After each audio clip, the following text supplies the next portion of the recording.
I've been brought up with racing ever since I've been a child, so it's all I know really, but no, I love it and that's why I'm doing it, and don't want to do anything else. My brother and sister, they come to all the races when they can, and well, as many as often. So it's just great having their support and being able to rely on them if I'm ever needing them. It's great having a little brother who's a racing driver.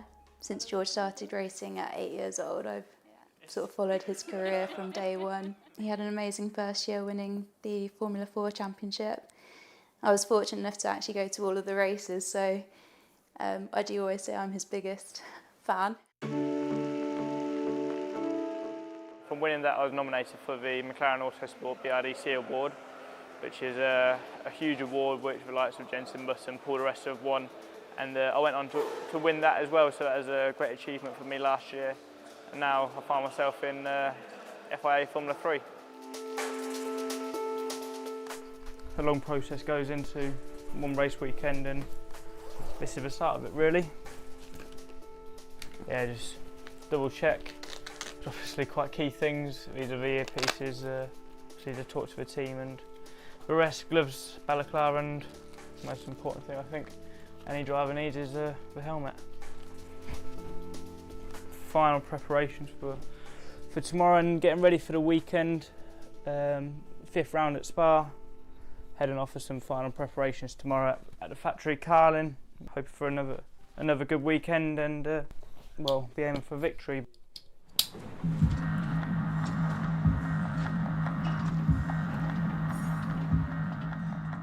Before each event I come down to the Carlin Racing factory. I go through a lot of data and video from previous years, and then we also do a lot of simulation runs on the simulator to just try and prepare for qualifying as much as possible, and in qualifying you only have two or three laps maximum on the tyres when the tyres are at their best, so you need to be on it and ready to push when the tyres are at the best.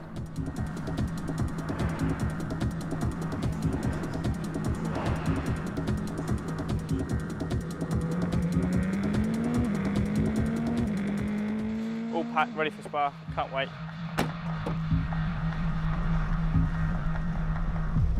So just arrived into France on the way to Spa, 200 miles to go, and should be a good trip with my two engineers, Matt and Paul.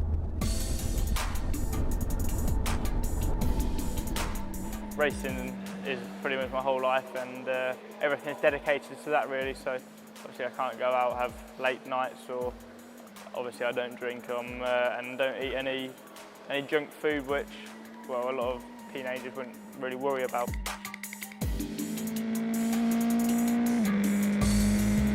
Yeah, my family have been massively supportive throughout my career. It started off really a dad and lad kind of thing when I first started karting, and they've been there ever since really. He doesn't have any home life because he's always at a track or somewhere travelling all over. So the sacrifices he has, there's no school friends at home. His social life is his friends at the track. And we've worked very hard as a team, a family unit, and we get support from the other members of the family.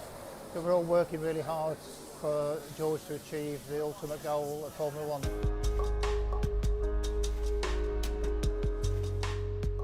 Formula 1's always been my ultimate goal since I've been a kid. It was incredibly tough to get there. There's a lot of factors go into it nowadays, but still I'm just going to try as hard as possible, keep trying to get the results in, and just try and get noticed really.